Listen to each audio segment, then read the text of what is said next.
Good evening. And I,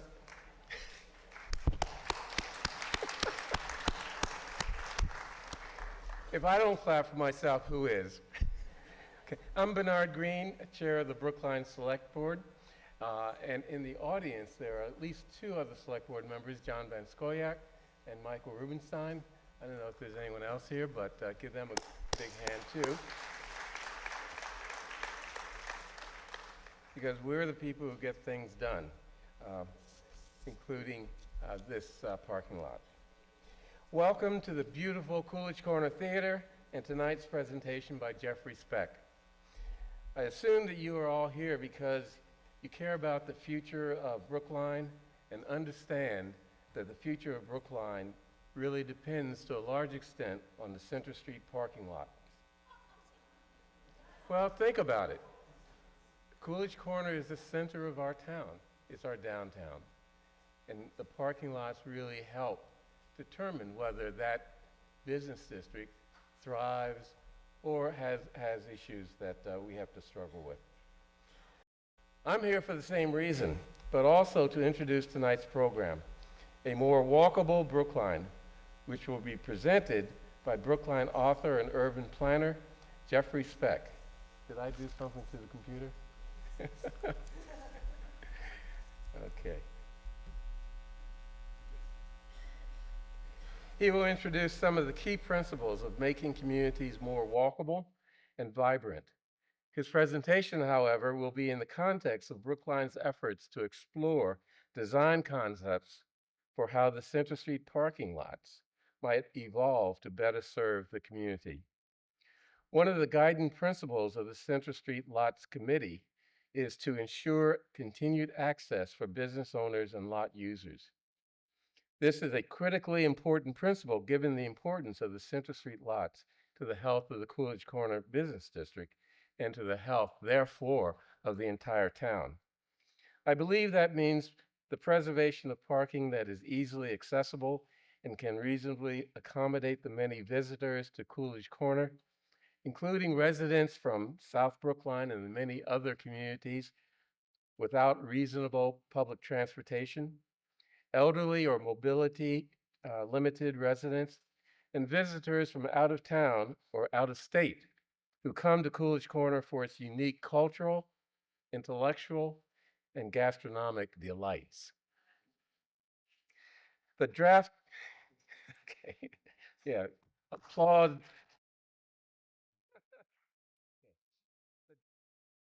Jeff Speck has prepared and will discuss in his presentation address these issues in various interesting and provocative ways. I understand that he will be presenting 4 concepts that cover the spectrum from surface parking to high in the sky parking to deep in the ground parking, or something to which almost everyone can object. Some background. This year we began an exploratory study process to re-envision the Center Street East and West parking lots, which was a continuation of discussions that have ebbed and flowed over many, many years here in town. The town's Coolidge Corner Rapid Recovery Plan, which was developed during the pandemic in 2020 and 2021, included several proposals to help Coolidge Corner bounce back better and bigger post-COVID. Those proposals were informed by in-depth conversations with Coolidge Corner businesses and the broader Brookline community regarding the greatest opportunities and challenges for Coolidge Corner in its post-COVID recovery and beyond. The Rapid Recovery Plan identified the Center Street lots as critical municipal parking and an important town-owned parcel of land that had the potential to make a major contribution to the vibrancy of Coolidge Corner and to address other related and very important needs of the town. Based on the recommendation of the Rapid Recovery Plan, the Select Board invested American Rescue Plan Act money in a community visioning process for the future of the Center Street lots, and directed the Economic Development and Long-Term Planning Division with leading a Center Street lots exploratory study. The town retained consultants led by the Brookline-based firm of Speck Dempsey. Jeffrey Speck is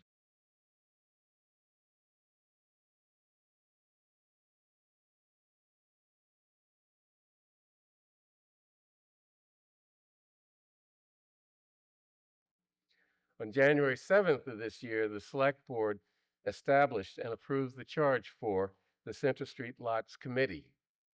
And on March 25, we appointed 12 members, chaired by former Select Board member, who at the time was a then Select Board member, Mike Sandman.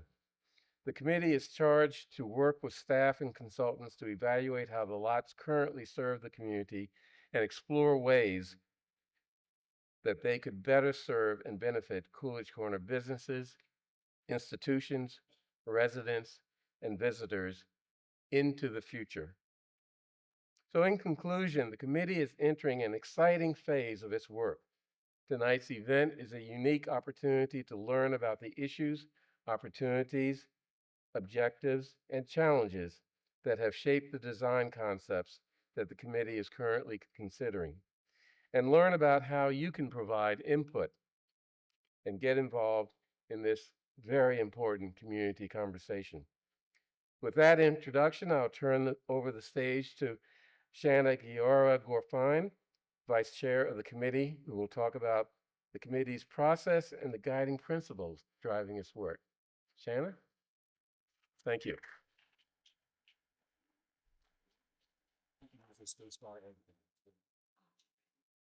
I'm a slight bit shorter than Bernard. There we go. Thank you, Bernard. Good evening, Brookline.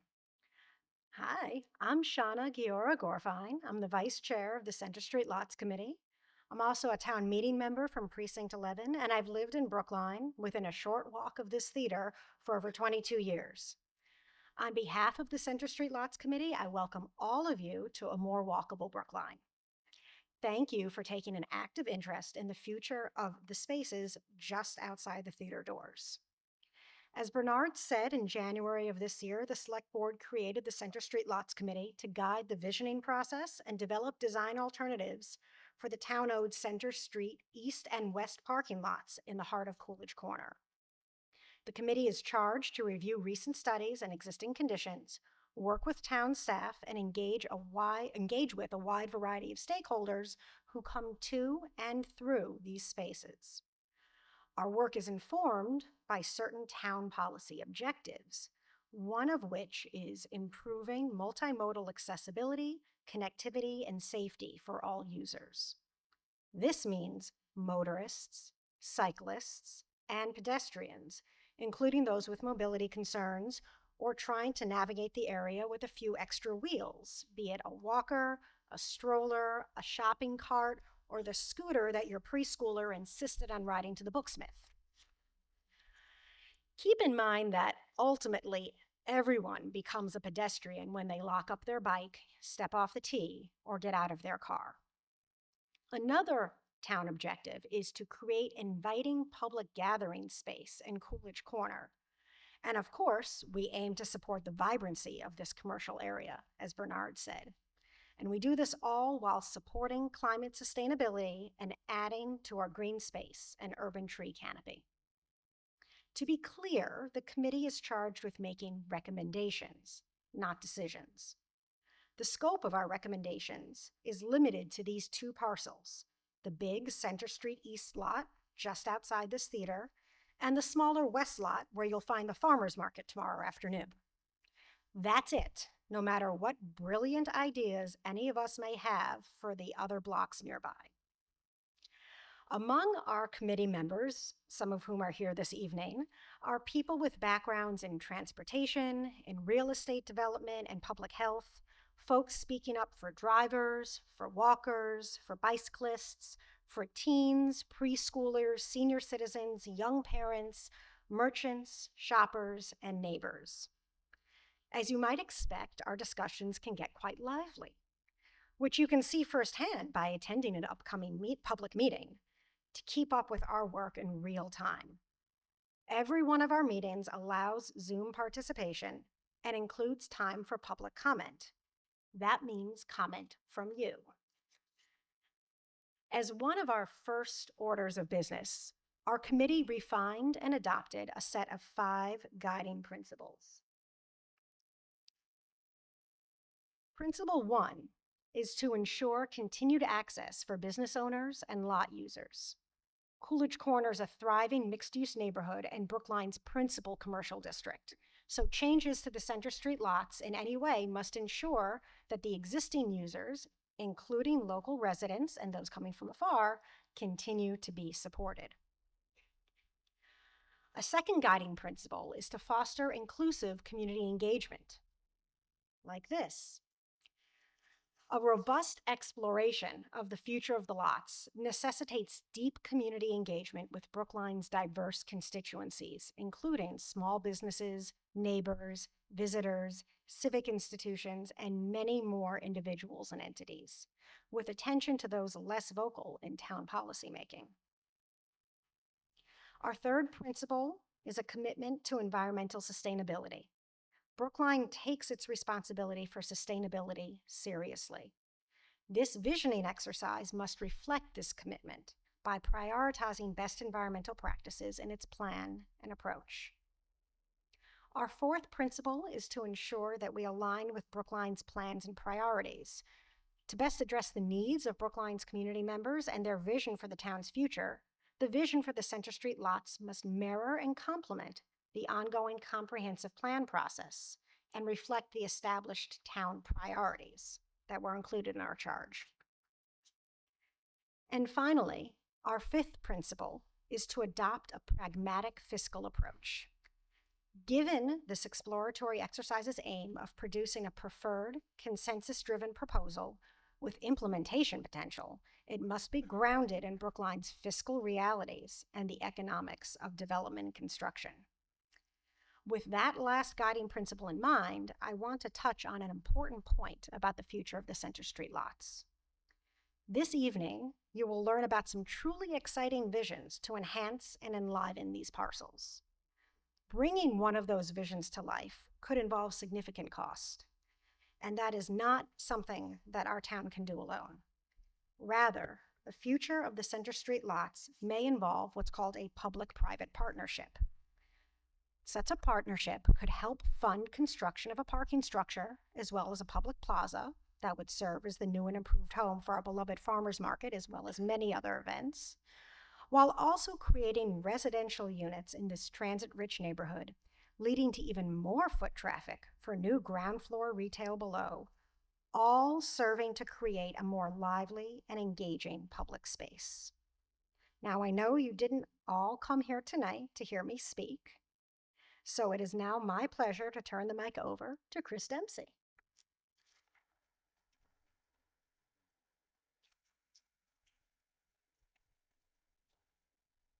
Thank you, Shauna, and good evening, Brookline. My name is Chris Dempsey. I'm a Brookline native and Brookline resident and the co-founder of Speck Dempsey. We were hired by the town through a competitive process to lead the consulting team that is advancing this exploratory exercise. And I want to make sure that I thank the committee. Shauna is a member of that committee, the vice chair of that committee. There are many other committee members sitting in the first 2 rows here who have given up many evenings of their personal time to serve on this committee and to really guide and steer the town staff and consulting team. The town staff has been also amazing under the leadership of Director Kara Bruton, Planning and Community Development, Director, and especially Zach Tessler and Meredith Mooney, and we so appreciate their guidance and instruction as well.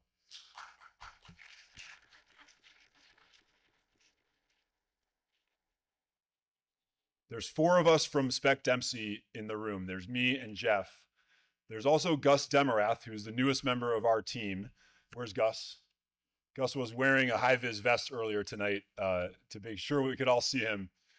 And I am told, I have not met them yet, but I'm told that his parents are in the audience. So welcome to Gus's parents. And then Genevieve Kirthanay, who has been the project leader and manager of this entire effort. She has been absolutely amazing on this project. It would not be where it is without her leadership. We are so lucky to have her on the team. And her mom is also here tonight. So let's welcome her mom as well. It's very much a family affair here, and more on that later. I have also a long list of other thank yous or folks who have been part of this process. Let's start with the elected officials. I'll name them and ask you to hold your applause. We'll clap for them. And then I have a whole other set of folks that have been involved here. So the first of the select board members, special thanks to Bernard Greed for kicking us off tonight, but also Michael Rubenstein and John Van Scoyoc, who are here. Of course, many of you saw walk in just at the last minute, State Rep Tommy Vitolo. It is not an official Brookline event unless Tommy Vitolo is there, so we're glad that he's here. And then many town meeting members are here. I happen to be one of them as well, but I saw a lot of my fellow colleagues in town meeting here. Let's give all of them a round of applause for serving our town. And then others who have been involved in this process, starting with the Coolidge, so hold your applause and we'll applaud for everybody at the end here. Starting with the Coolidge Corner Theater, which has been a great host for this event. We thank them. I want to thank Abe Faber, who I think may be here tonight. Here he is in the second row, the executive director of the Brookline Farmers Market, which is an absolutely essential stakeholder in this process. The Brookline Chamber of Commerce, the Coolidge Corner Merchants Association, led by David Lashinsky, who is also here in the first or second row. The Brookline Senior Center, which hosted a really great engagement event about this effort. Brookline DPW, under the leadership of the amazing Commissioner Aaron Shute. The Brookline Fire Department, which has sat down with us to talk through the important regulations and requirements for fire access for any changes to the lots. And then really, and especially all of you who are here tonight, engaging in this process and giving us feedback. You're gonna have time later tonight to weigh in, but many of you have also already answered the survey that we had earlier in the year. We had over 700 responses just from Brookline residents to that survey. So let's give everybody I just listed a big round of applause.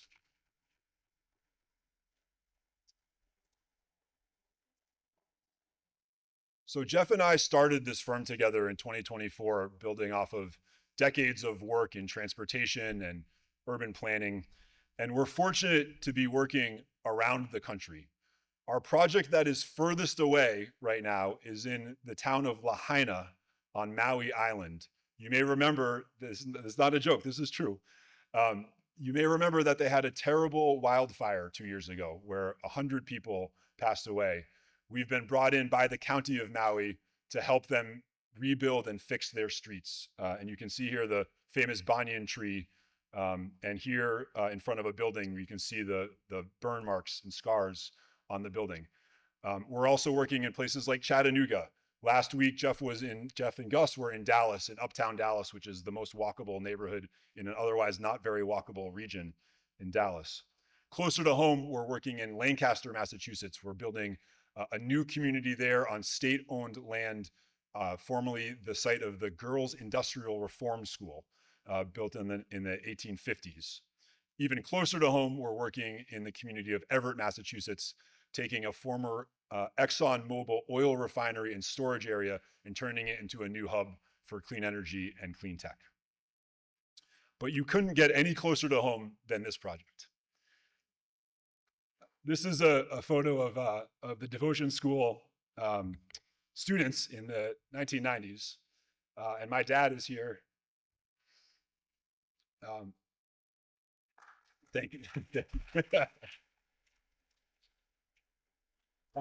Many of you know that he was a social studies teacher and vice principal and principal. Here he is in 1982, the year I was born, with I think a social studies class delivering and showing off a check that they raised for Oxfam International. So this is what I think of when I think of Coolidge Corner. I think of the history of John F. Kennedy's birthplace. I think of party favors and getting birthday cupcakes there. I think of the farmer's market, of course. I think of Otto's Pizza. My wife and I have a tradition of Friday night pizza, and we typically go to Otto's for that. And of course, this building reminds me of the very first place I ever bought a CD. My first compact disc was purchased at the Sam Goodies in the early 90s. If you're wondering, that CD was Salt and Peppa's Very Necessary. with hits such as Shoop and What a Man. 1993 was a real banner year for pop music. And so Coolidge Corner is really, really special to us. And it's why we chose to locate our firm in the arcade building. And that's our team in our office in the second floor of the arcade building. There's nowhere else in the world we would want to be than Coolidge Corner. So this is very close to home, this project. Here's the lots that we've already talked about a little bit tonight. The east lot, which is the closest to the theater, and the west lot, which has that pathway through to Winchester Street and is, of course, the home of the farmers market. Here's a photo of the lots today. And probably some of you, maybe many of you, are wondering, why change the lots at all? Coolidge Corner is a wonderful place. Why mess with something that's working really well? And I would challenge you to say that maybe there are things that are not working so well about the lots. Just one example here. You have this amazing pedestrian corridor from Winchester Street through that little alleyway all the way to Harvard Street. But there's no crosswalk across Center Street there. And so here's the scene that you see every single day is a family crossing Center Street without a crosswalk. It's the direct pathway for the pedestrian, but there's no easy and safe way for the pedestrian to get there. Here's another example, a daily occurrence. This door open on the area for recycling and trash for one of the small businesses, preventing pedestrians from walking by. This is me, hard to see a little bit, but this is me pushing a stroller, my daughter and I going to Coolidge Corner and having to be in the street, not on the sidewalk, because of the utility pole and the recycling bin that are not creating an accessible path. So just the basic need for accessibility. This was a parking lot designed well before the ADA, before the Americans with Disabilities Act. It needs to have basic safety interventions. Don't worry, we made it safe in the end. And another great example here. So this is looking towards the theater that we're all in right now. Theater's on the right, CVS is on the left. You've all walked through that alleyway between those two buildings hundreds of times in your life. You may be surprised to learn that what you are seeing in this straight line is actually a public sidewalk. This is public property. This was meant to be a public sidewalk, but because there's no pedestrian curb cut, it's been overtaken by private parking, encroached on by private parking over time, when it is supposed to be the accessible and direct path for pedestrians. Another example of where the current design of the lot is failing. And so I hope that I can persuade you that changes to the lots are very necessary. Here's our project timeline. We kicked off in January and the committee started meeting early in the year. We had a survey early on to get your feedback on your hopes and goals for the lots, what's working well, what's not working well. You'll have a chance to weigh in more on that later tonight. Over the course of the summer, early summer, we had this amazing parklet that was an opportunity to think differently about the parking spaces and how we use them. You can see people of all ages and generations sitting down and enjoying the space, enjoying some shade, a place to sit, things that are not really present in the lots today, despite them being in many ways the heart of the district. Someone playing cornhole, thank you. Those have been opportunities to weigh in, but there's more to come. And you'll see this slide again later tonight, but I want to invite everybody to join us at the table at Brookline Day this coming Sunday, and then the 2 Center Street Lots meetings coming up on September 18th and October 16th. Very important that you engage and give feedback to the committee. So I talked about Jeff and I forming this partnership in early 2024, and I want to tell you why I was so thrilled and excited that he asked me to be his partner in this effort. A few years ago, Planetizen magazine, which is sort of the leading urban planning magazine in the country, created a list of the 100 most influential urbanists of all time, going back to ancient Greece, who have had the biggest impact on cities. And number 1 on that list is the amazing Jane Jacobs. She deserves a round of applause. Author of The Death and Life of Great American Cities, the foil to Robert Moses and the changes that he was bringing to New York City in the middle of the 20th century, and the author of the best-selling urban planning book of last century, Jane Jacobs, an amazing, amazing woman.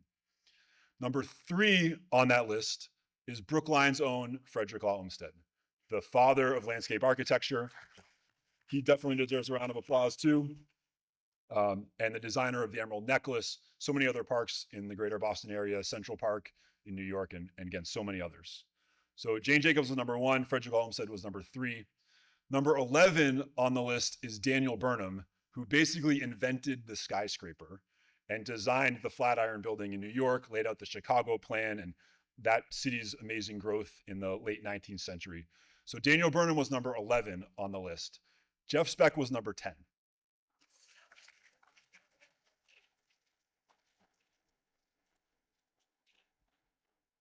Jeff is the author of Walkable City, which is the best-selling urban planning book of this century. And he has had an amazing impact on the way that urban planners think about cities, but also on the way that regular people think about cities, because so many folks have read this book and other books that he's written. It's broken through to city councilors and state representatives and just regular folks who care about how their communities are growing and how they can change for the better. So you can see why I was so honored to be why I am so honored to be his partner. Of course, Walkable City is available. I know we have a lot of readers in the room tonight, both across the street at the Booksmith, and we encourage you to support that small business, but of course also at the Brookline Library. So please check it out if you haven't read it already. And when I started this firm with Jeff, he was very cautious about wanting to do work in Brookline because it's really hard to work in a community that you're also a part of, because you get lots of feedback when you go to the gym or go to the grocery store, good and bad. And he said, I have one exception to that. And this is back in 2023. One exception, which is the Center Street lots. I've always wanted to make the Center Street lots better. And we felt so fortunate when the town, about a year later, decided that they were ready to look at it. So with that introduction, please welcome my partner and friend and Brookline resident, Jeff Speck.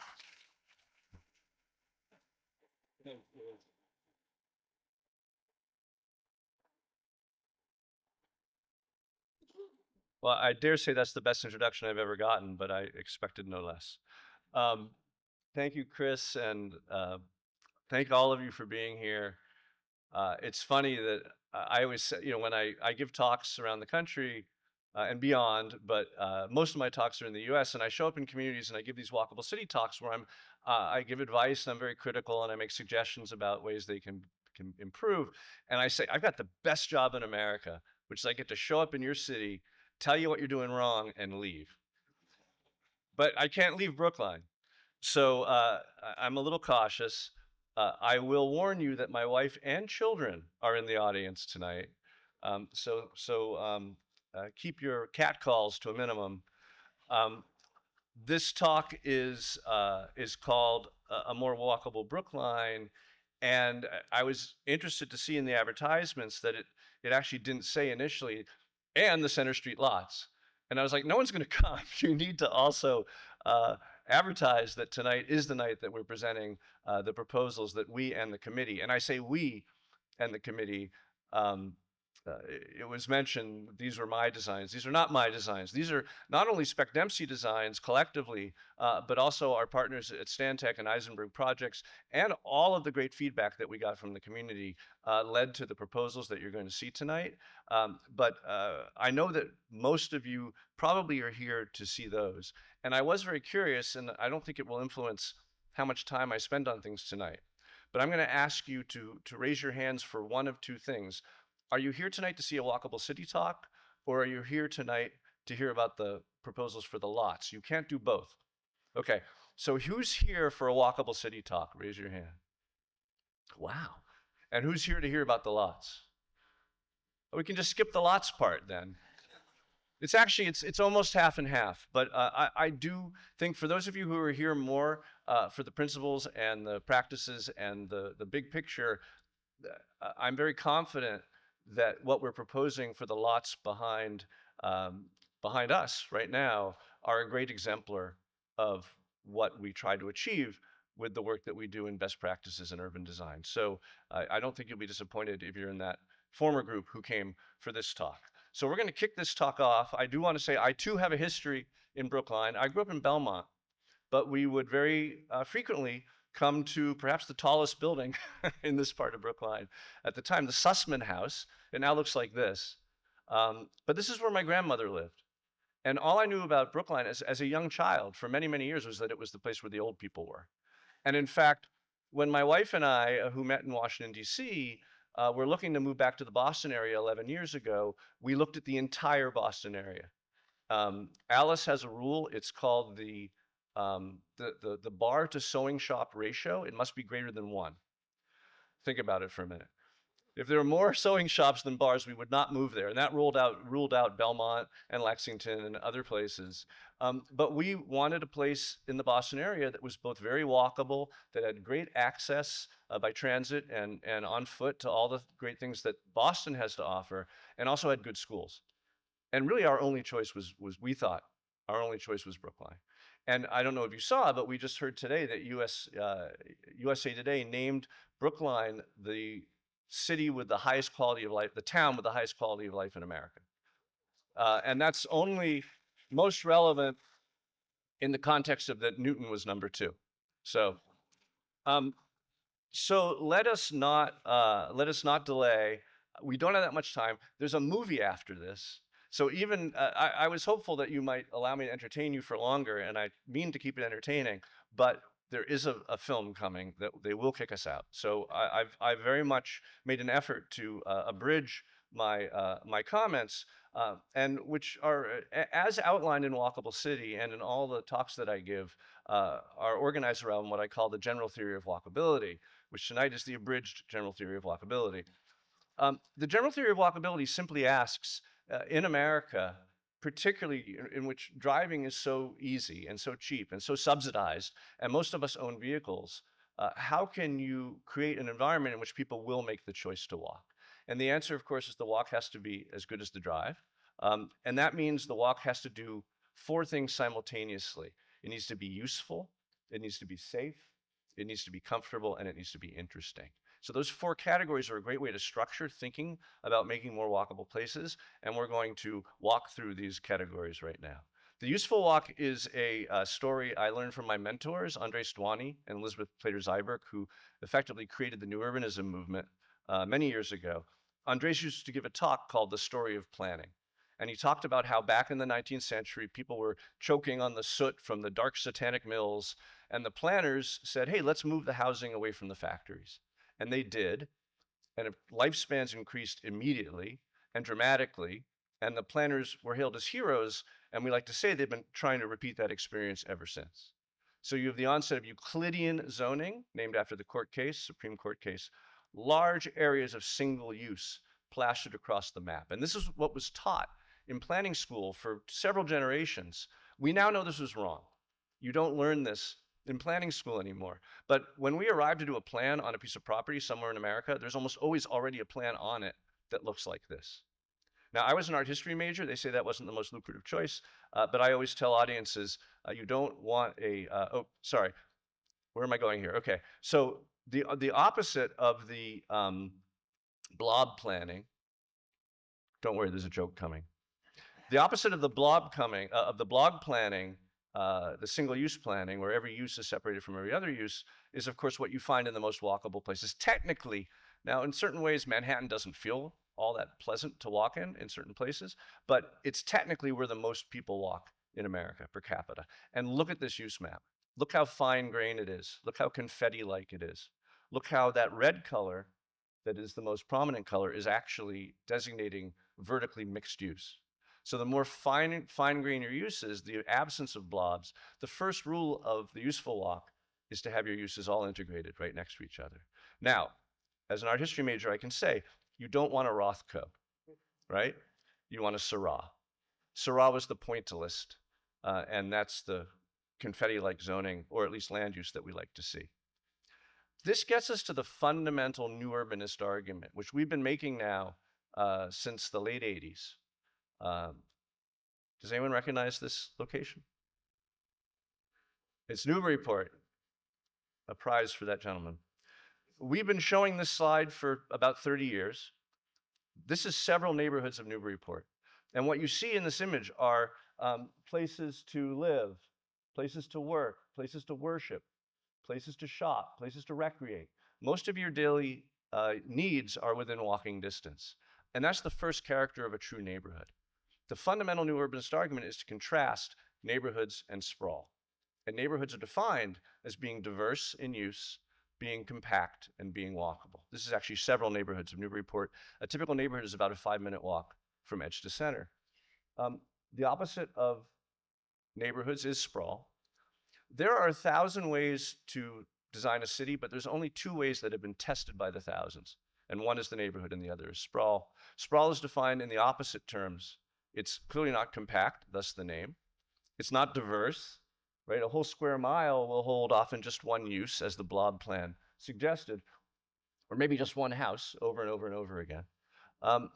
It's not walkable because while there's lots of streets, most of them are just cul-de-sacs or loops. So they don't get you anywhere. So those few streets that do get you somewhere, like this one, are burdened with carrying all the traffic of a metropolis, and they're designed with that purpose in mind. And we call them car sewers because they're noxious. The houses you'll see turn their backs to it. There's not a single address on this street. It's also very wasteful. It's also you're 290% more likely to be killed by a car in this environment than you are in this environment because of the speeding on those streets. So it's fun to break sprawl down into its constituent parts, the places where we only live, we only work, we only shop. Schools get bigger and bigger and therefore further apart. And then, of course, what we didn't count. This is not Photoshop, this is Los Angeles. But when you separate every use from everything else and reconnect it only with automotive infrastructure, then your highway system becomes a commuting way. It becomes where you spend so much of your time. So I always tell audiences, it's a 2-part deal. For many Americans, this is the American dream, the house with nothing but other houses around it. But this dream comes with the nightmare of all the driving that you have to do to connect your life back together, often to absurd extremes. This slide gets gasps all around the country. It is in Medford. It's got a funny name, Malfunction Junction or something like that in Medford. And then the experience of being in these places, this is not Photoshop. It's stressful on families. The longer your commute, the more likely you are to be divorced. That's a statistical fact. And then the epidemiologists have been showing this slide for decades. And they say, you know, the reason why we have the first generation of Americans who are expected to live shorter lives than their parents is that we've engineered out of existence the useful walk, right? We're not getting that exercise. And the idea that you drive to park, to take the escalator to the gym, to get on the treadmill, to walk, is why we have an unhealthy society. So driving can be a real drag. Being a pedestrian can be worse. And these are the 2 models. So it's just important to note that it's the same stuff, right? It's places to live, work, shop, recreate. But how big is it and how far apart is it? And do you have a nice street network of small blocks with lots of different ways to go? Or do you have this arterial system in which all the trips are concentrated on one street? Because that also makes walking ineffective. So congratulations. I mean, the reason why Brookline does so well on all these metrics, the reason why we chose to live here, and maybe a big reason, you may not have fully considered it, but a big reason probably why you guys live here or like spending time here is because it is that mixed-use, walkable neighborhood type of development.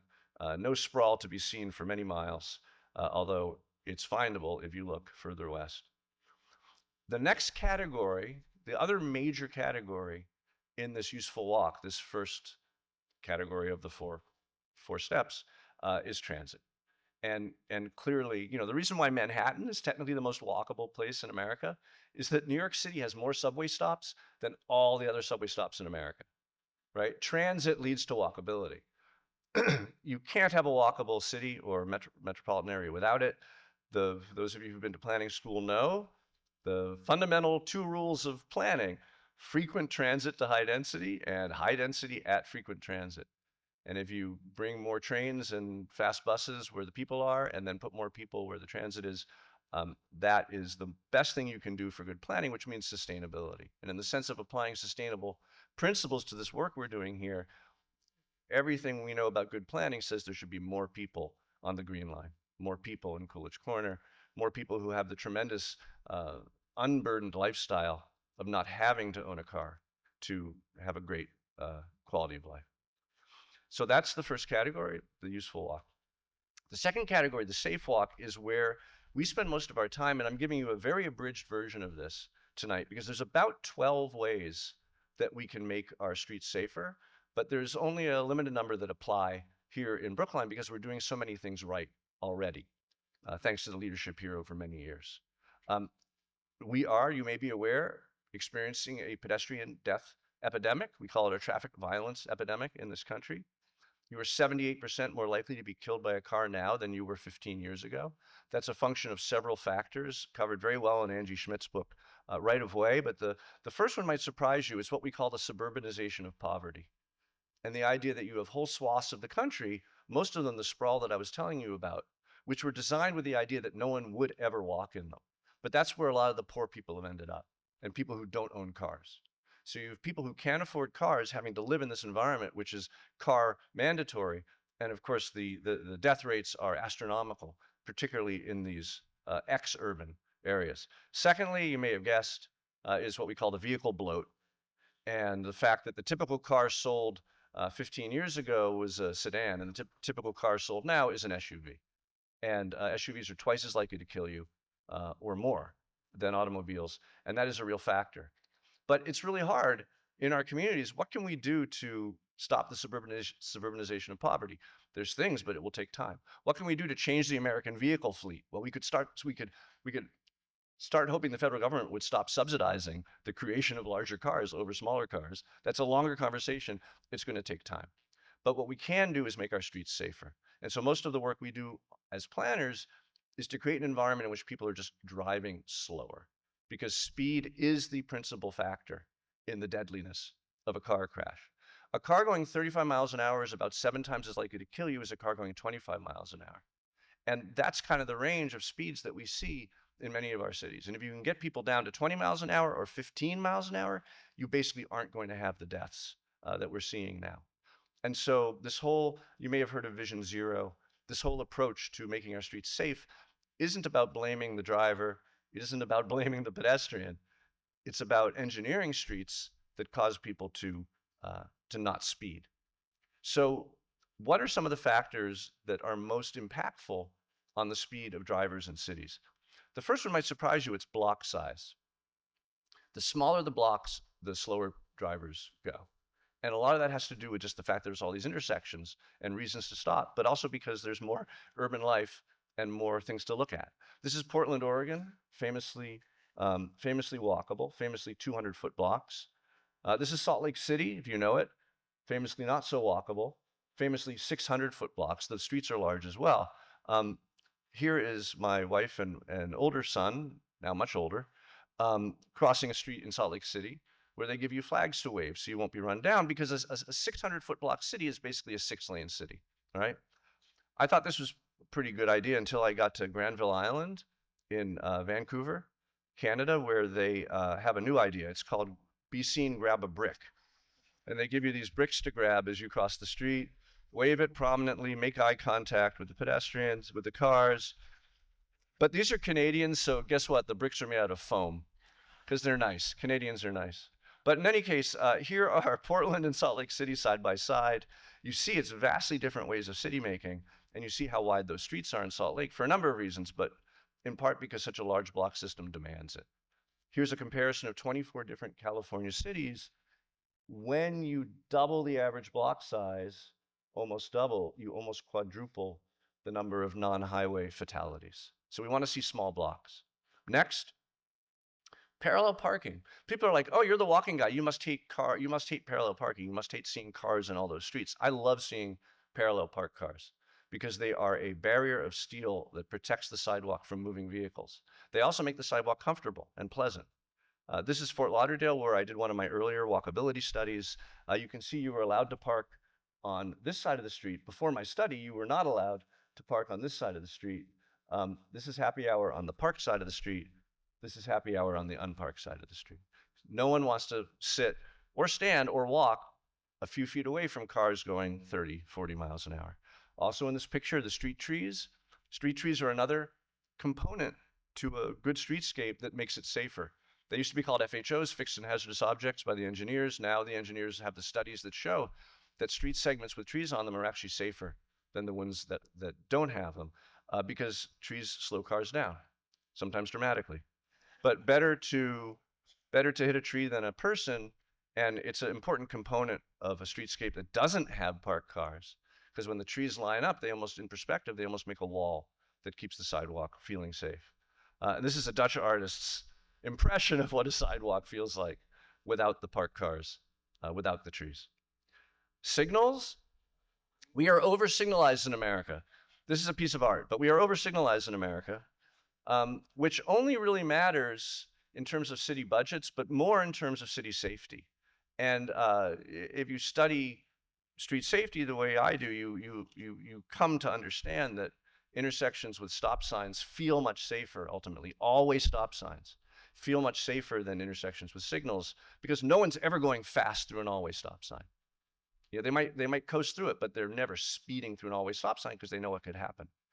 The major study was done in Philadelphia when they removed the rules changed, and they actually removed 472 signals in Philadelphia and replaced them with always stop signs. A ton of data was collected. Crashes dropped. Severe injury crashes dropped. Severe pedestrian injury crashes dropped by 68%. So this is funny. Traffic engineers in Philadelphia believe the safety benefit stems from the elimination of the local habit of speeding up to beat the red. That's just wrong in a number of ways. It's not a local habit, but also it's not the speeding to beat the red as much as the fact that at any given time in a signalized intersection, people are going fast, whereas at a stop sign, people aren't going fast. So for me, this is the image. This happens to be in Washington State, but this is the image of the good city. And you'll notice the bicyclist is going the wrong way. The wheelchair user seems perfectly comfortable. And this reminds me to remind you that, of course, the walkable city is also the rollable city. Anything you do to make a city more walkable will make it more rollable. More importantly, anything you do to make a city or town more rollable will make it more walkable.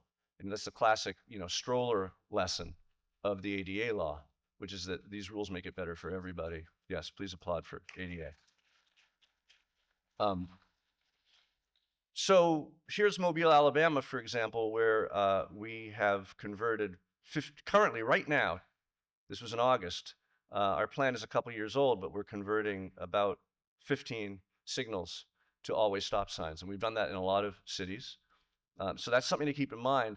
And Dan Murphy's in the audience. He's on Twitter. I think City Engineer is his handle. I don't know if you guys know Dan, but he's amazing. And clap for him first. But he's one of these rare traffic engineers who's actually out there sharing really great information every day on Twitter and elsewhere.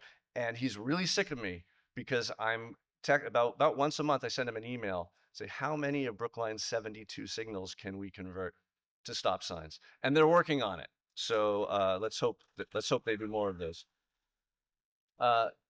Cycling is the biggest planning revolution currently underway in only some American cities. It's pretty well underway in the Boston area, as you know.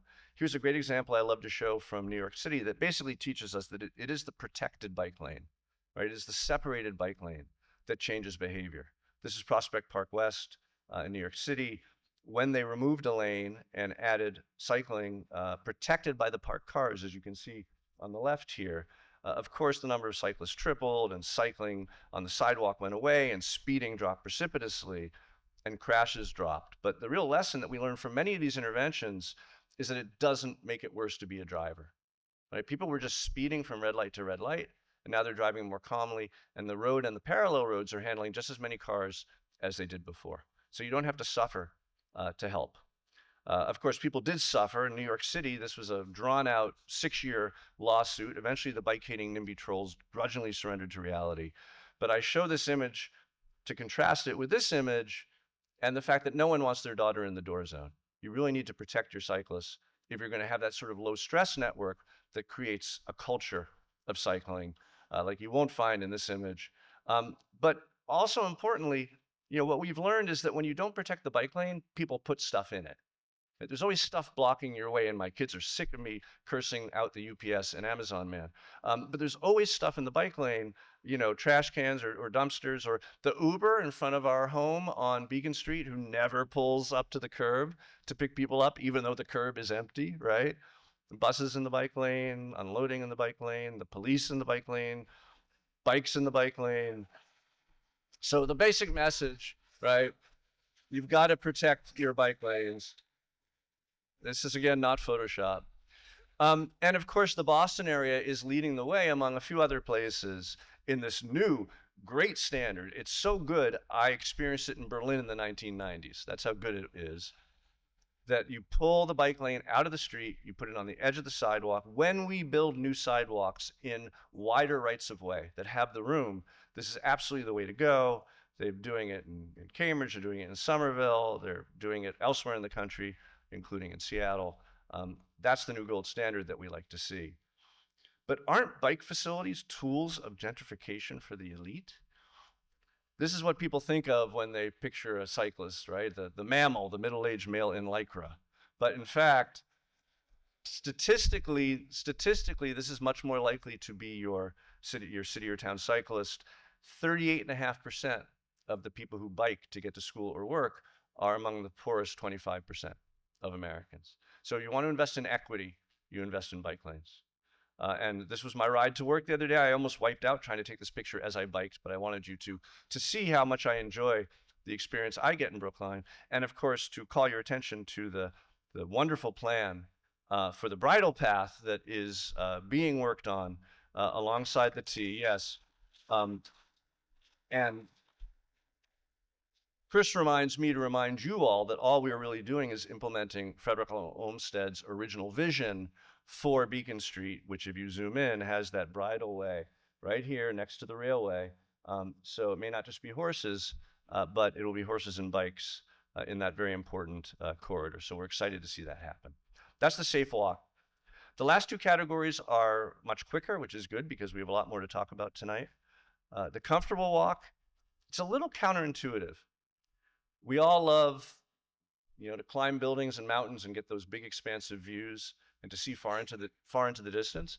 The evolutionary biologists tell us that all animals, humans among them, were simultaneously seeking prospect and refuge. Prospect means and this is in our bones, thousands of years of evolution. Prospect means that you can see your predators before they attack you, and refuge means that your flanks are covered from attack. And if your flanks don't feel covered, you don't feel safe. And so that's why we like to say a plaza is only as good as its edges, a street is only as good as its walls. We want that sense of outdoor living rooms when we make places, and that's what makes a comfortable place that you want to occupy. So urban planners have been talking about this since before the Renaissance. 1-to-1 was the Renaissance ideal for making an urban space. 3-to-1, great. Beyond 1-to-6, you don't really feel enclosed anymore. You lose that sense of spatial definition, is the term we use. So, Salzburg at 6-to-1, by the way, as far north as Boston. No one's doing shadow studies in Salzburg.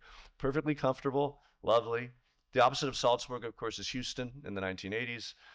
This neighborhood's much better, but it allows me to remind you that it is the surface parking lot. In most cases, that is the prime detractor from this goal of creating well-defined space. Putting tables in it doesn't do the trick.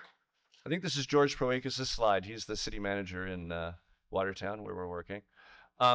This is Europe, right? The Plaza Mayor in Madrid, where I've never been, but can't wait to go because they really made an outdoor living room. And we're reminded that the traditional urbanism, the urbanism that makes the places that we choose to go on vacation is about figural space and residual buildings. The buildings take any which shape, so the spaces have a good shape. Whereas modernist planning approach was the opposite. The building is the object. So the figural buildings, then the space is left over. And those are the spaces you don't care to occupy because they don't have that sense of refuge. So, I've had the good fortune in 60 years of traveling all around the world and collect images that I show all around the world of all my favorite places from all around the world. And I had to look at these, and I'm not even going to name the places. You'll recognize some of them. I had to look at these for some while to realize that these pictures all share one thing in common, which is very different from most of American urbanism, which is that you cannot see out. These are real outdoor living rooms. You do not have a sight line that actually exits the space that you're in. So the prospect is there, but it's within a shaped space. And of course, it can be natural or man-made, Asian or Moroccan or Spanish or fun. This is the most photographed spot in Boston, and it really provides that environment. That's the kind of space we like to make. And of course, you can see out here, but the best street spaces in Brookline are the ones where that height to width ratio is significant. And then it gets worse, less comfortable when the roofs drop, the parapets drop. And then behind us here, where there's almost no definition at all, thank goodness for the trees, right? Speaking of trees are the other huge component of the comfortable walk. They are tremendous, as I said, for making spaces feel safe, for creating that sense of spatial containment. They're also tremendous for fighting urban heat islands, where pavements measured under trees can be 37 degrees colder Fahrenheit than pavements not measured under trees. I've done some very large, with my team, some very large urban forestry plans. And in doing those, I've learned so much about trees. Essentially what I've learned is that they are the least valued and most valuable aspect in almost every community that I work in. They do all these things, you can just read, and each of these bold claims on the screen is backed up by longitudinal studies and tremendous data. And I always tell cities you should be thriving for a continuous canopy. Continuous canopy is what you want in your city or your town. And of course, some of the best streets like Lowell Road by the high school are the best trees in Brookline. And then finally, the interesting walk. I mentioned the 1-to-1 ratio is the Renaissance ideal. Here's the 1-to-1 ratio in Grand Rapids. Grand Rapids is a pretty walkable downtown. It's quite nice, but no one wants to walk on this street that connects the two best hotels, because when one side of the street is an exposed parking deck and the other side is a conference facility, apparently designed in admiration for the parking deck, it's just boring, right? These long vertical lines, the dead edge of the parking. And we learned in Charleston, where Mayor Riley, a friend of mine, was mayor for 40 years, that it only takes about 20 feet of building to hide 200 feet of parking. So there's this crust of inhabited space at the ground level that, plants up above can make a really big difference. I call this the Chia Pet Garage. It's in South Beach, where I used to live in Miami. And this idea of what originally was called the Dallas Donut, but hiding parking lots behind this crust of apartments. This one happens to be in Arkansas, but keeping the parking lots out of view, which you'll see is relevant to the conversation we're about to have about the Center Street lots. So I think I'm pretty much on time, and I made it through this part of the talk. But those are the fundamentals, and certainly there's a lot more to show. It is all in my books. Thank you very much. But I really want to get on to the main reason that we're here tonight, and almost half of you are here tonight, which is this super important parking lot. It is really important. I heard some chuckles. It's not a laughing matter. This is a lot that a lot of people really rely on, and it's a key component of the success of the most important social and economic space in the town of Brookline. So we take it very seriously. I park in it every day. Okay, not really. I park my bike in it every day, but I also own a car, and my wife and I often use this parking lot to park our car in it. We know all about it. We know that the device for buying a ticket doesn't work very well, if at all, and you have to go on the app. We've all experienced what it's like to park a car in this lot. We know that it's not exactly the most accommodating space socially, but it serves a very important purpose. I wanted you to see this picture also to remind you that this study is for what we're calling the West Lot, which is the smaller lot across the street where, of course, the farmers market takes place. You'll notice that there's a sidewalk here that's not even wide enough to really use very well, and it's not protected against the driving by street trees, right? So making the sidewalk deeper with street trees is an important step.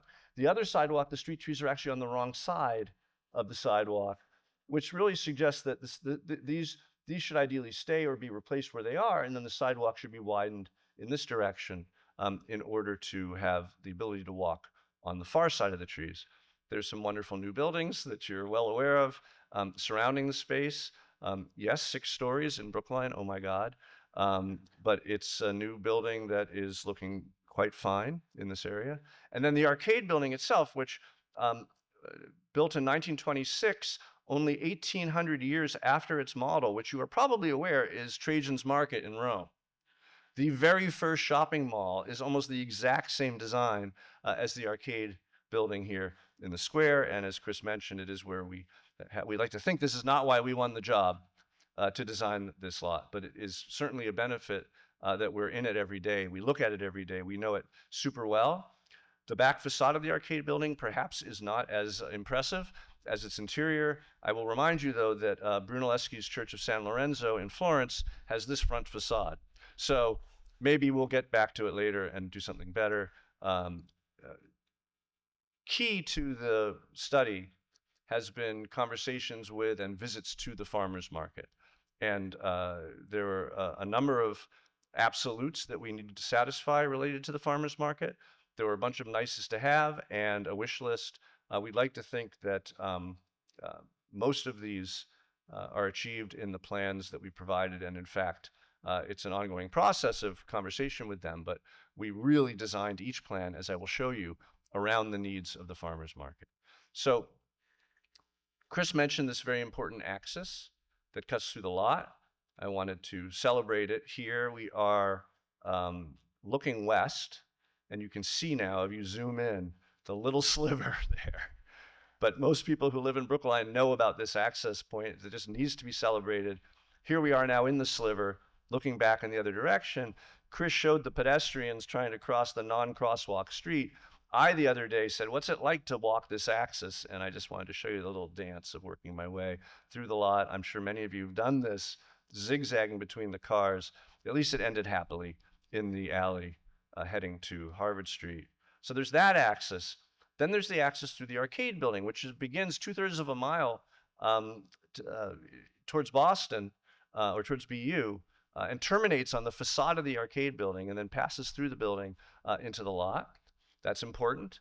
And then there's all these very smart little connections that pop through the block and effectively are breaking it down into smaller blocks. And I talked about the value of smaller blocks for safety. Jane Jacobs talked at length about the value of smaller blocks for community and the fact that people shop better, get to know each other better, and have more options when blocks are smaller. And whether they're vehicular or pedestrian, the idea of introducing a more small block network within this parking lot is going to be a goal of ours.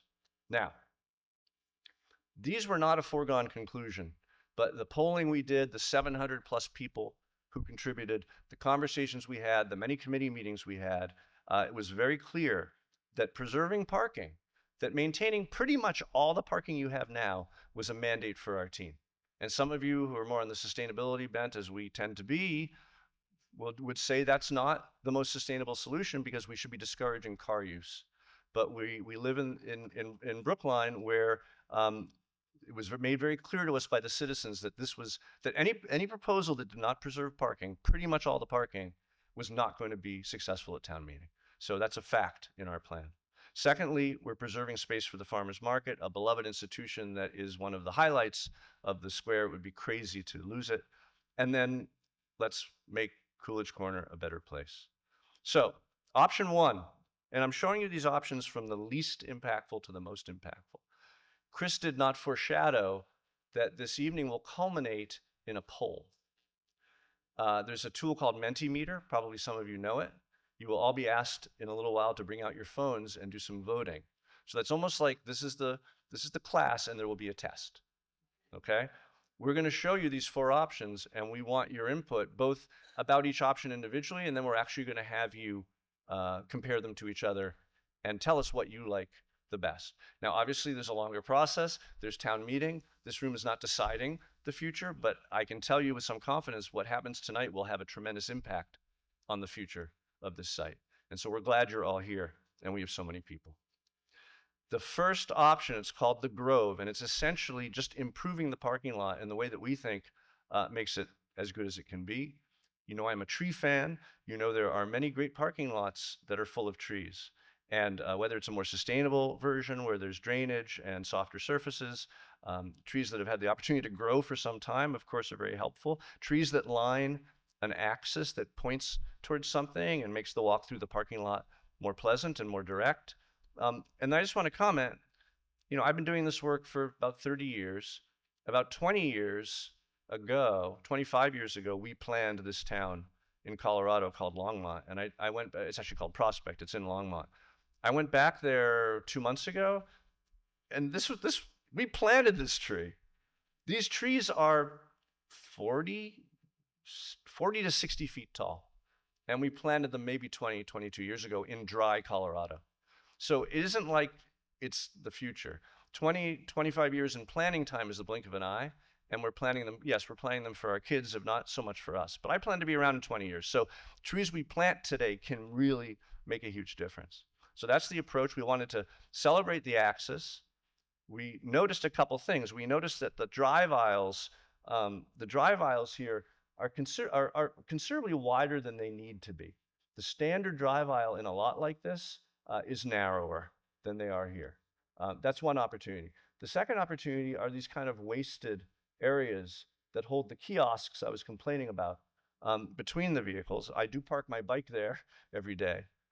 But these areas, if you remove them and you narrow the drive aisles, that gives you a chance to make the fixes that we needed, which is a better sidewalk on this edge, a better sidewalk on this edge, and then enough spaces that we can start to replace some of the spots with trees. So this is what we're calling the grove. Now this, unlike the other ones, which are much more three-dimensional, we didn't illustrate this one in 3D. We have no perspective images of this, but I think you can imagine what this parking lot would be like if all of these little areas here, instead of parking spots, are little green strips that each one has a tree planted in it. You also see the axis of the crosswalk moving across the street and then continuing through the parking lot to the gap here with trees lining it the whole way. These trees would grow fairly quickly. This is a brand new project that we designed. It's in Hammond, Indiana. This is a street we rebuilt from a 5-laner to a 2-laner and put this parking strip in the middle. But you can see the idea of integrating parking, better pavements, which in this case are mostly just stamped asphalt, but better pavements and trees that shelter the parking. And these are brand new trees, but you can imagine what will happen. So that's the grove. And then I want to talk about the southern, or I should say the western part, southwest actually, and the idea that it would make sense to improve the pavement, the experience of this piece of the lot, to maybe put down a new surface, which is a little more luxurious and welcoming to go through there. However, there's a second version that you'll understand better when you see the other schemes, but in all the schemes, there's also the opportunity to develop this site. Now, what I didn't say is that this design, as currently shown, essentially keeps the number of spaces the same.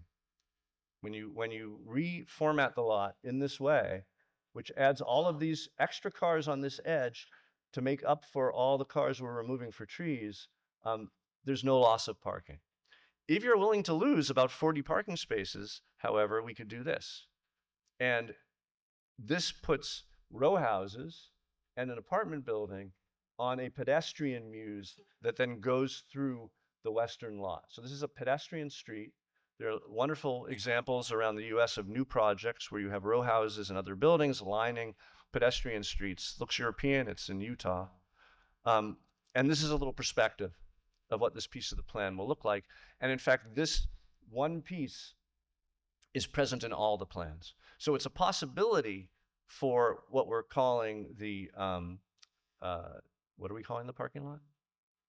The Grove. It's a possibility for the Grove, but it's a definite part of all the other plans because they replace the parking. These row houses might look a little familiar. They were modeled on some of my favorites on Tappan Street. And you can see how they line the muse and they cut back to create a little space. And this building cuts back, so there's a little space in the middle. And the axis takes you through. And then down at one end, you have the opportunity that we really think is possible, and whatever happens, of turning this lovely corridor into something special with some sort of artwork, framework, decoration, or something to make it a special place. Does not need to cost a lot of money. This one's in Central Square. And then the other end, long desired, and it's about time we let more people know that this is the way to get through to the arcade. So that is the Grove. You can see the number of parking spaces is either 195, which is a little more than we have right now, or it's 150 if you develop the southern the western lot. The western lot, if developed, would be about 40 housing units. We would expect them to not be parked on site.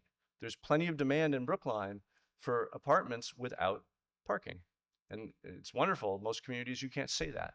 In Brookline, you can sell apartments or rent apartments or sell condos or apartments or row houses all day long without necessarily having the parking in them. Do they cost less? Yes, but they're still desired.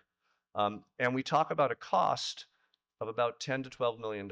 That's the cost to the town for doing this.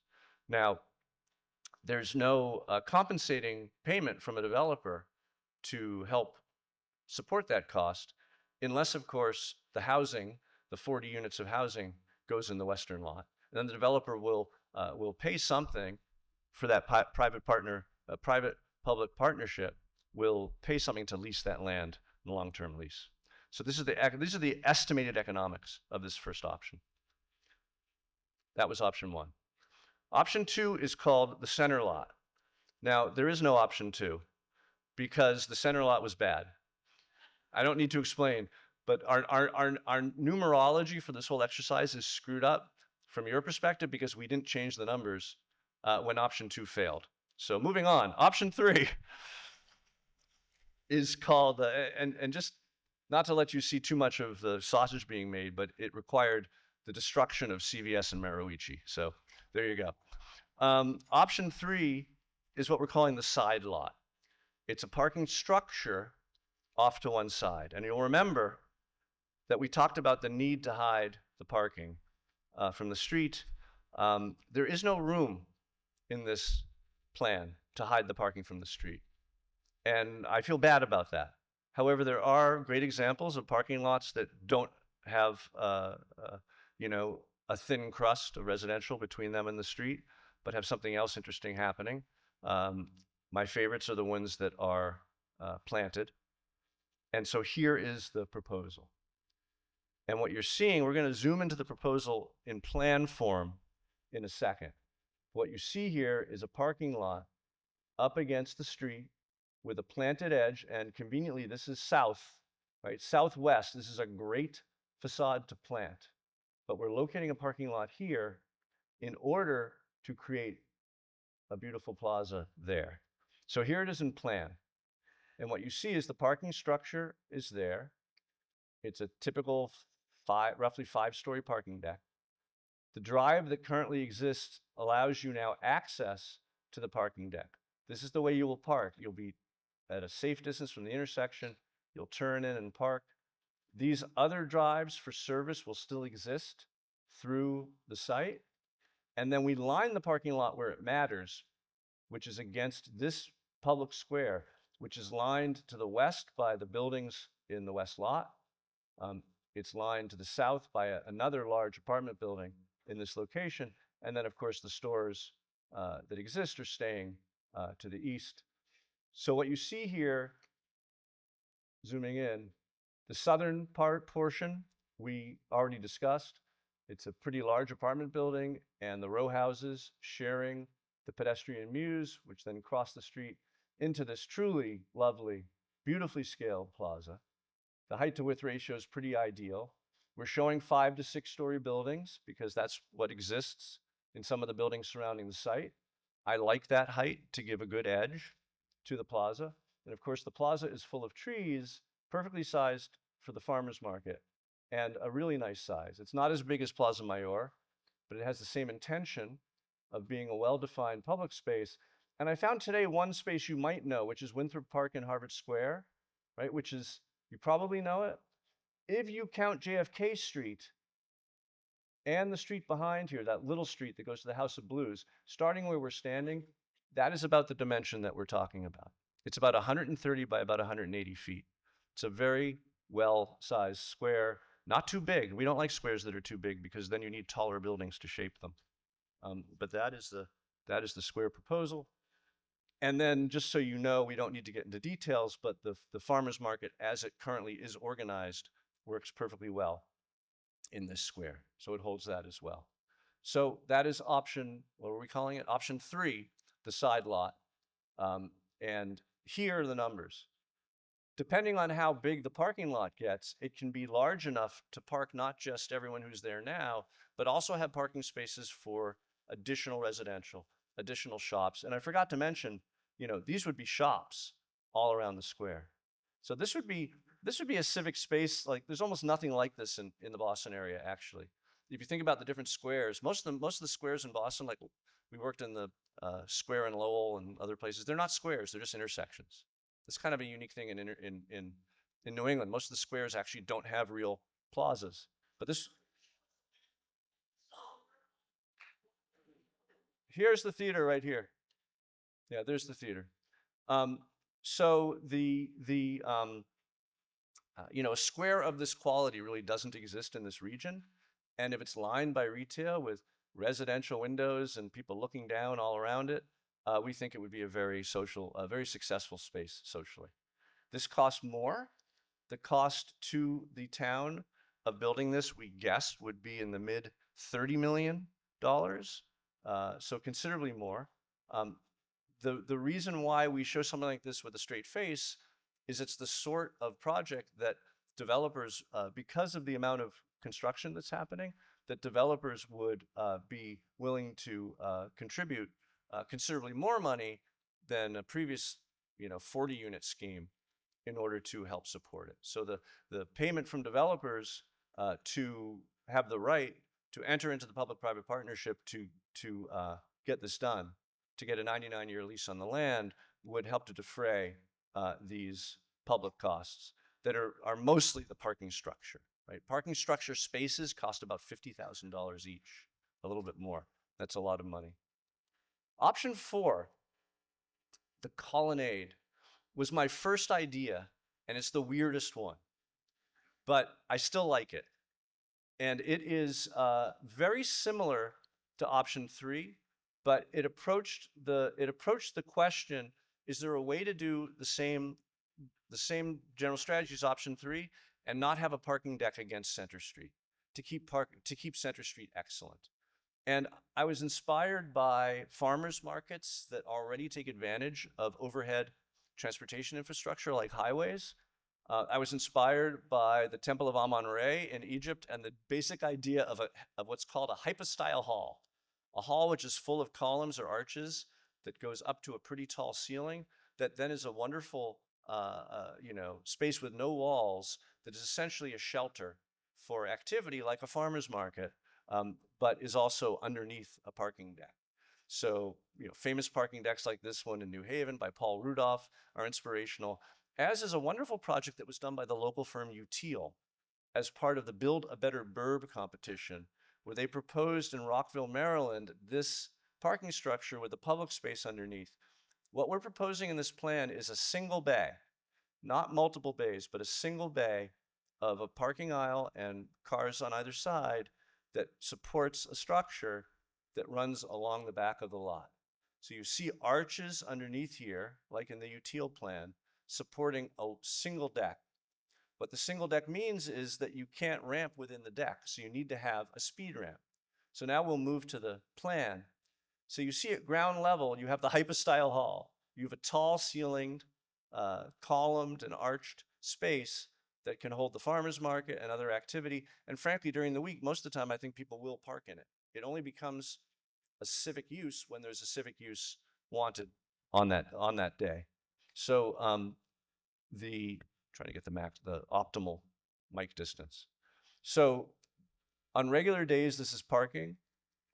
Whenever there's a festival that wants it, or a farmer's market, it becomes the farmer's market or the festival. Here, what you see is a liner building hiding it from the street, a liner building hiding it from the street, a smaller little plaza in front than in the other plans. And this is the speed ramp that goes from floor to floor in the parking deck, since the deck itself is flat. The deck does not have ramps in it. So what you see here in this image are the liner buildings, the speed ramp, one apartment building, another apartment building, row houses, a small green in front. And you can see that the green is lined by apartments and shops, and then the hoped for greenery on the edge of this parking deck. I'll admit it's a strange proposal. So that's the zoom into the plaza, which is smaller. And this is the farmer's market. I'm sorry, the theater is here again. In all of these images have the same orientation, which is Center Street coming in off of Beacon Street, 7 subs on the corner, right? Then you go down Center, and then Harvard Street is here. I should have done this earlier, sorry. This is the arcade building. This is Maruichi. This is CVS. This is the cinema. And all of the images are oriented like this. So that is this scheme, and it serves the farmers market very well. There's farmers market folks who would love to have the roof overhead, and there's others who wouldn't. But it certainly works for a farmers market. And then here's the numbers. It's about the same cost, about the same amount of parking, 90 to 120 housing units. So it's not so different. It's a different way to do Scheme 3.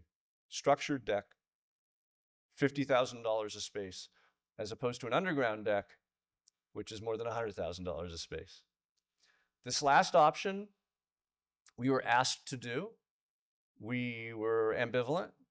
We were not determined to do it. The reason why we did it was because a lot of people want to see the deck underground. Now you notice we're not doing a post office square here.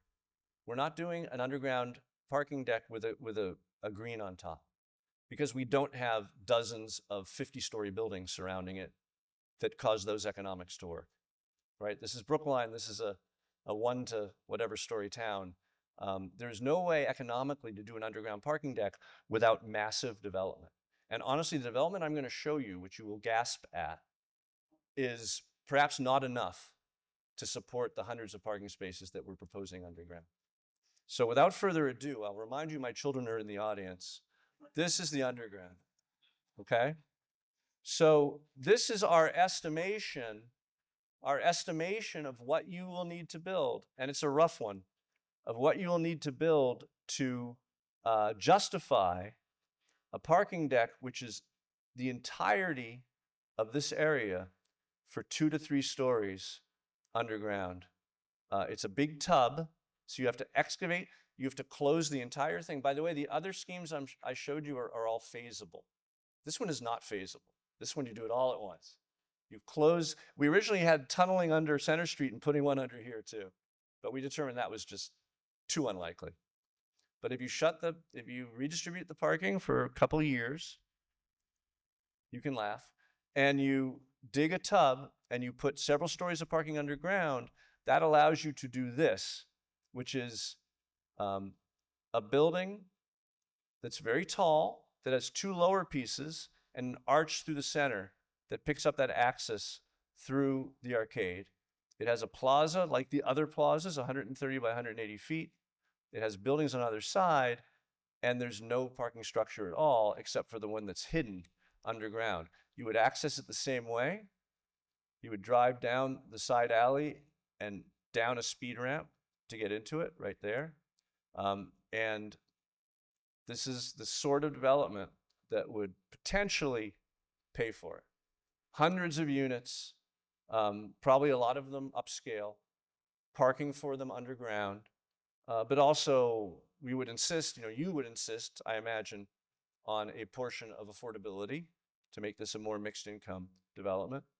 The archway through the center, inspired by other buildings with wonderful archways through them. You might know some of them, and how nice it is to put an arch through a building. That's cutting through there.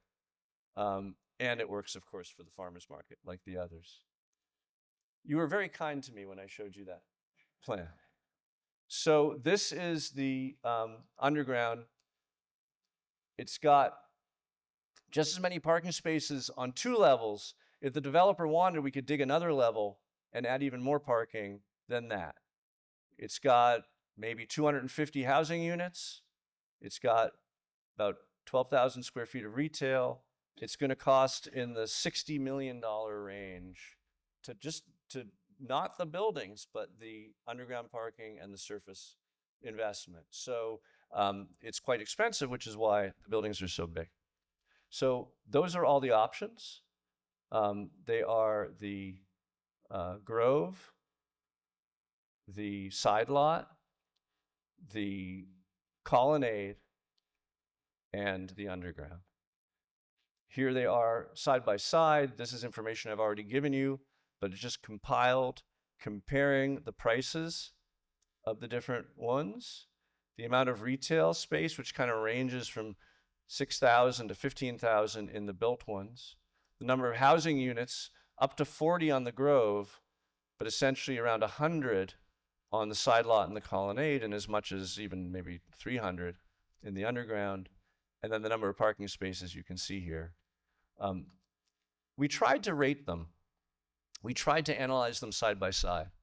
And so we looked at the criteria that seemed to be most concerned to us in the committee. We wanted to have as much parking or add additional parking. We wanted to provide an upgraded experience at the farmers market. We wanted to add new development and new green space.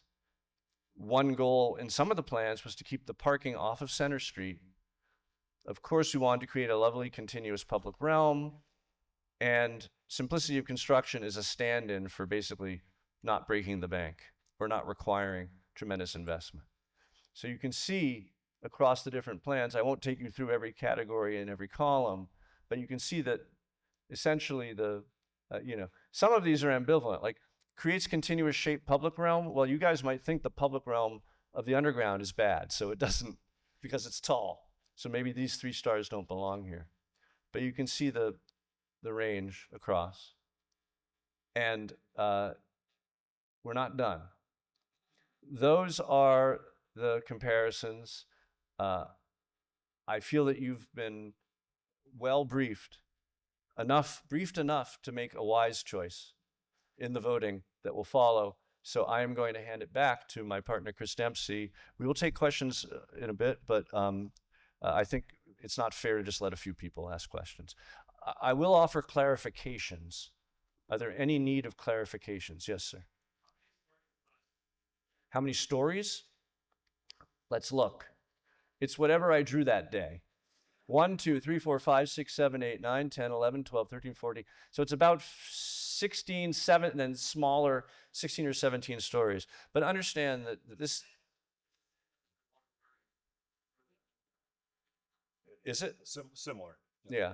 I think those 14. Those are the ones on Route 9, right? Which ones are those? The point here is it's not about a story or two. This is roughly the scale of the building that you would need to see. I think it's important to communicate as someone who, supposedly has some sort of expertise, that we are really guessing about what economics are necessary to make this thing work. Let's keep the ball rolling. I'll hand it back to Chris, and we'll move to the poll.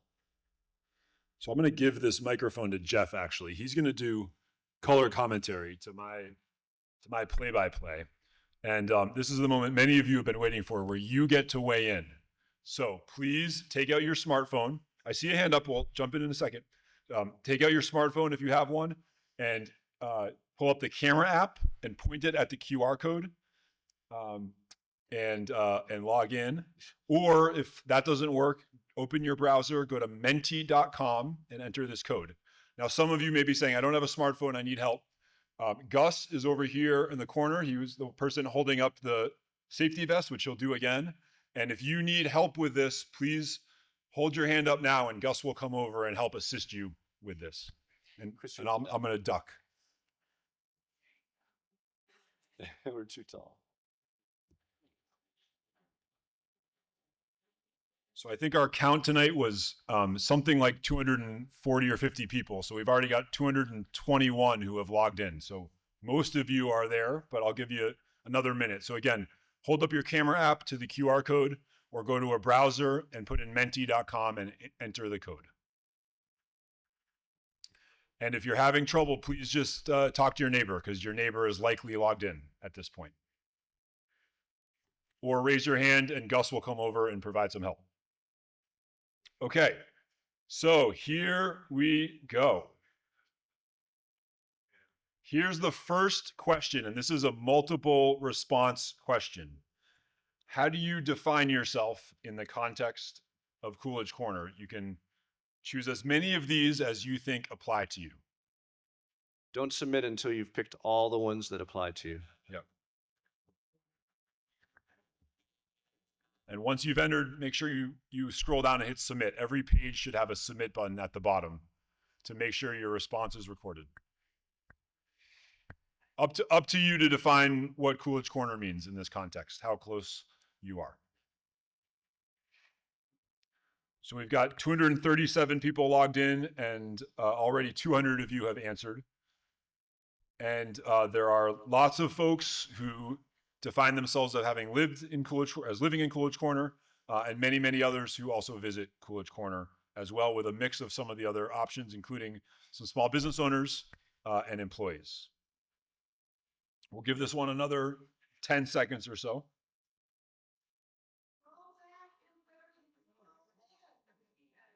Oh, So the best way to log in at this point is to, again, you can raise your hand and Gus will give you help. But if you open a browser on your phone and you go to menti.com, MENTI, and use the code, you can see that at the very top of the screen here. Okay. This is our next question. This is a word cloud. And the question is, what do you love about Coolidge Corner? So choose a word or maybe a short phrase of 1 or 2 words, but try to do a word that you think of that you love about Coolidge Corner. What comes to mind when you think about the great things in Coolidge Corner? A little advice, we did this in Dallas a few days ago. If you pick something that's kind of strange or awkwardly phrased, no one else will pick it also, and you want other people to pick what you write, so try to pick simple terms. So we're up to 50 responses already, and I'm seeing walkable, transit, food, people, movies, shopping, Marucci. vibrancy, Mariucci. My son put Marucci in. Community, booksmith, local businesses, small businesses, Trader Joe's. Some great answers here. Farmers market, diverse, Variety. fun. We'll give this one another 10 seconds or so. Hopefully you're seeing things that are familiar to you and that you agree with your neighbors. Okay, you guys are doing great tonight. Thank you for working through this with us. We'll close this out in another 5 seconds. Walkable still. This is about the 3rd time we've used this software, so we're grateful that it's working. Okay, and we will go to the next question, which is, what would you like to see more of in Coolidge Corner? Coolidge Corner is a very special place today. It's a magical place today. But if it were going to change, if there was going to be some more of something, what would you want that something to be? We got parking and less parking. More of less parking, I guess. Seeing housing, seeing parking, green space, less parking, trees, bikes, density, small businesses, larger farmers market, diversity, affordable housing, restaurants, benches, protected bike lanes, gathering spaces, Green space, just green left spaces.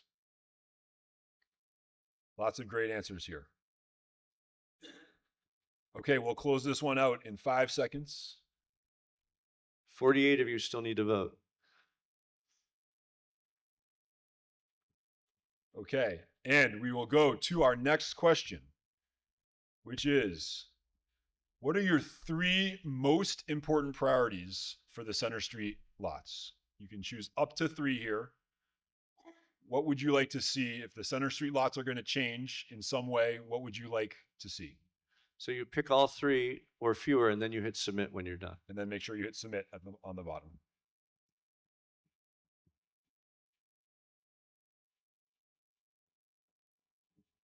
We're at 100 responses. About half of you have responded. We're seeing lots of interest in adding green space, open space, and a public plaza. Interest in adding housing, interest in adding retail. Some folks weighing in to preserve housing and Also adding parking and adding municipal or civic building space as well.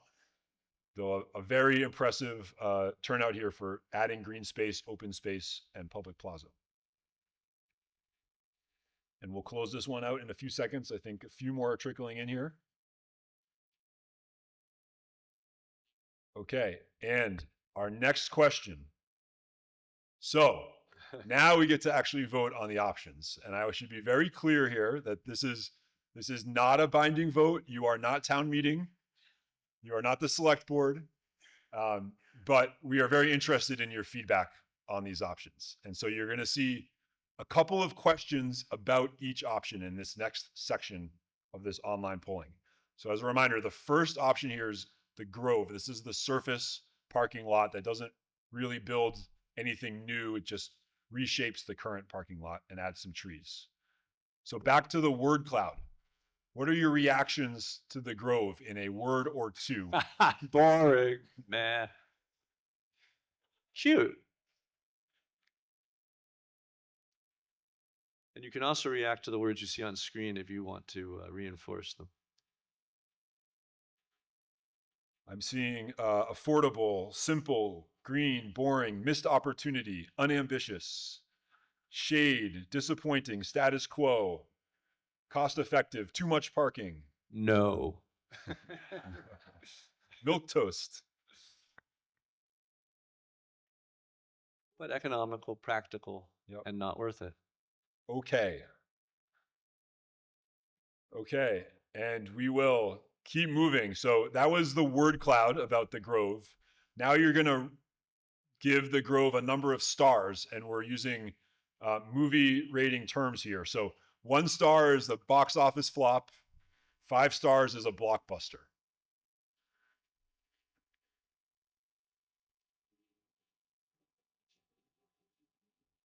And make sure, again, you're hitting submit at the bottom of the page. We're up already at 200 responses, Nice and bell we're curve. seeing a good mix here, but mostly 2s and 3s. So kind of an okay movie. Maybe you're not going to go see it again, but you're not mad that you paid money for it. Okay, It's like it's the Notebook. Yep. So that's the Grove. Okay, now we call it option 3, the side lot. This is the structured parking, kind of traditional structured parking, but blocked or guarded by this new residential and the creation of this plaza. So word cloud again. What are your reactions to the side lot option? It could. Slay. Oh, we got, I think maybe our first emoji here. We got our first 4-letter word, but it's a positive usage. I'm seeing great, too much parking, plaza, amazing, housing, balanced, practical, creative, great, best, safe, better. Okay, so I have a sense of where this next vote is going to go, at least relative to that first option we saw. And when we get to 200 votes here, I'm going to move on to this next question, which is again the movie scale here.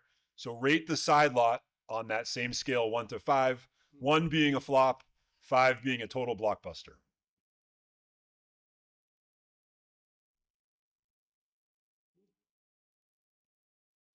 Lots of 4s, lots of 5s. They were neck and neck for a while, but it's looking like 4 is winning out on this one. We're already at 226 votes, so we'll give it another 5 seconds or so.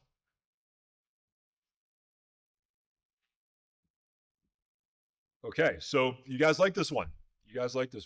That's great. Okay. Option 4, the colonnade. This is also the structured above ground parking, more of a creative design to the lot with that hypo-style hall on the first floor that could be a sheltered space for the farmer's market. What are your reactions to the colonnade?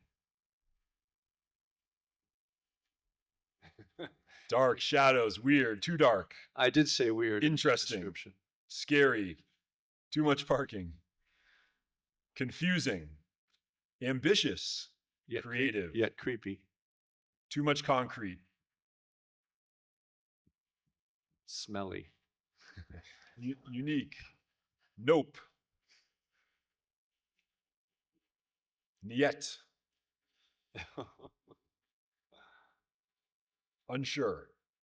Brutalist.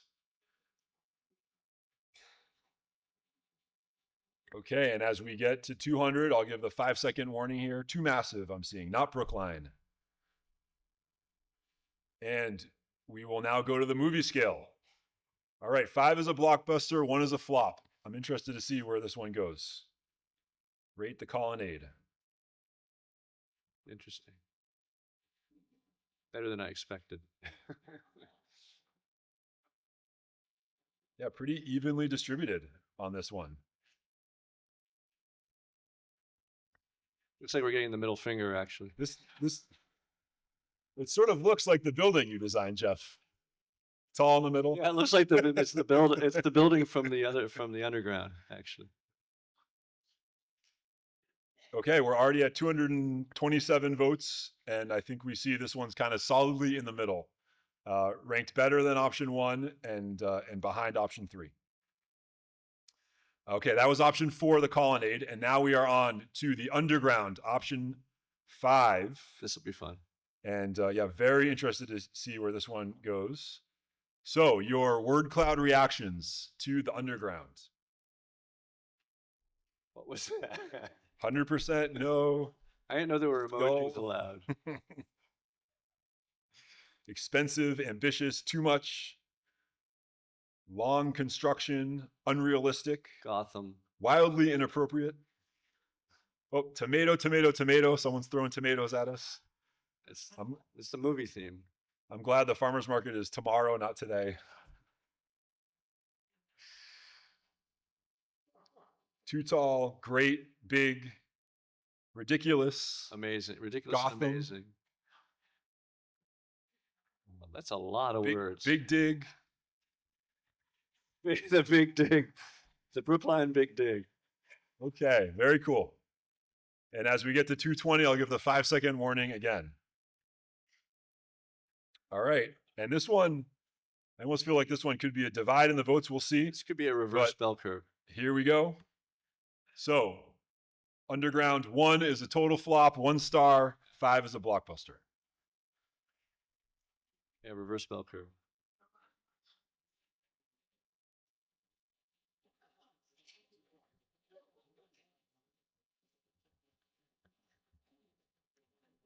All right, well, pretty clear results on this one. The least popular one that we have had so far.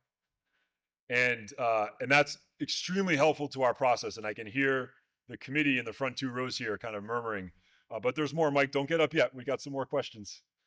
So we wanted to have even more fun with this. And I know that it's September and not March, but we're going to do March Madness with these ones. So we've got the final 4 here, and we have pitted these options against each other to be able to determine the winner of this final 4.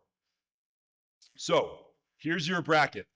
On the left side, in the semifinal round, we have the Grove versus the Colonnade. On the right side, we're going to have the Side Lot versus the Underground. I have a sense how that one's going to go, given the last voting. So your first question here, which do you prefer? The Grove, the surface lot without construction, or the Colonnade, which is the creative parking structure with the farmer's market underneath?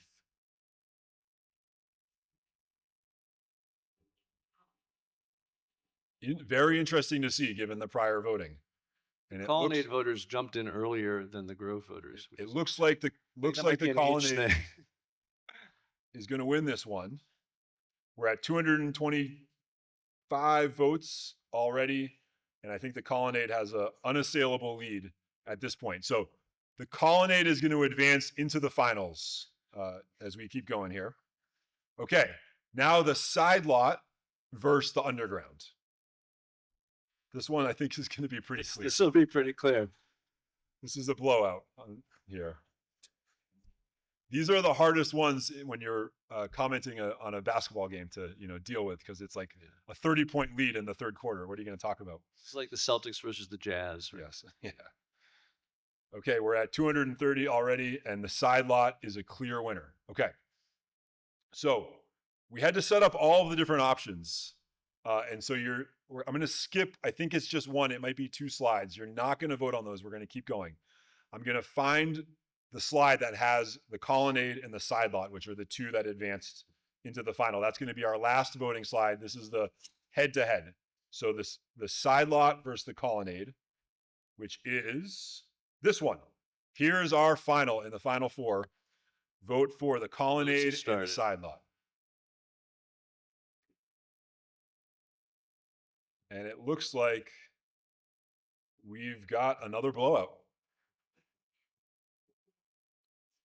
So the side lot is the clear winner of both the early voting and this head-to-head tournament. I know I've heard Shauna and others already say this is helpful and productive, so we appreciate the feedback. So let's give all of the options a round of applause and all the voters a round of applause as well.